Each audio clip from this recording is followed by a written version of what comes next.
Following on from their mutual discoveries of their interloper's potential for superhuman skills, Dr. Marlberg and Heinrich had set on coming up with a plan. So the last thing we know for certain is that our friends were with the British military in the last 24 hours, and they were on site in DG-001 only 48 hours earlier. The intelligence from Zonkenig had been conclusive in this regard. Heinrich listened intently to Dr. Marlberg's summing up. So what has Zonkenig got to add to the dossier?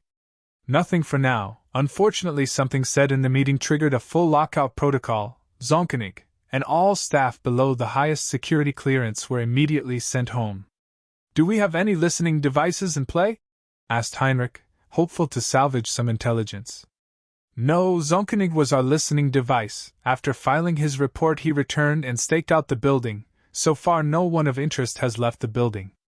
His best guess is they have been moved to a more secure building for further debriefing.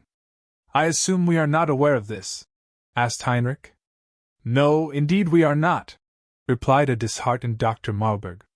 The British have been uncharacteristically tight-lipped with that development. Zonkenig is aware of the existence of something, but what that is we have no idea.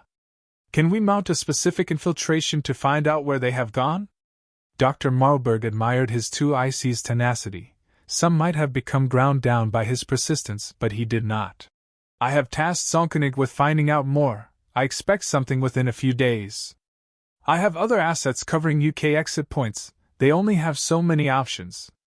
Whilst the Anerherb tried desperately to locate Graham and Bouncer, Captain Connors escorted them to a well-appointed boardroom. Tea and biscuits awaited them.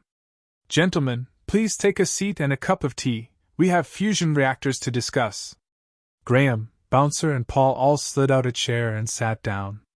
They all visibly relaxed as they looked around the room. It was hard to imagine that they were so far underground, and by virtue quite possibly the safest they had ever been.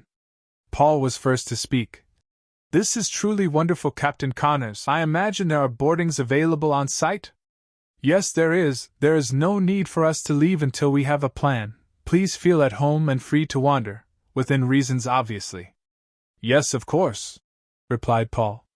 With the scene set, Captain Connors got stuck in. Right then, fusion. What does it mean and how may it affect us? Again it was Paul who spoke. In layman's terms, fission splits an atom, creating two atomically smaller isotopes at the same time, releasing large amounts of energy in the process. Fusion, however, does quite the opposite. It forces two atoms together, creating an atomically heavier atom, whilst still creating a large amount of energy, something far more than fission and very much cleaner.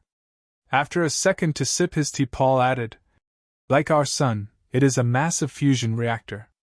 Graham saw an opportunity and jumped in. Yes, for some form of context, estimates indicate our sun burns about 564 million tons of hydrogen per second, resulting in 559.7 million tons of helium. The sheer size of the numbers made Captain Connors sit up and take notice, which impressed Graham, as he was beginning to think that Captain Connors may somehow already know everything they had been telling him and had in fact been playing dumb for the last few hours. Okay, so are we assuming the Nazis have found a fusion reactor in an ice cave in Antarctica? Not that they had created one? Asked Captain Connors. Yes, that would be our best guess, replied Paul. Well, in that case we are going to have to go on a trip. What do you think?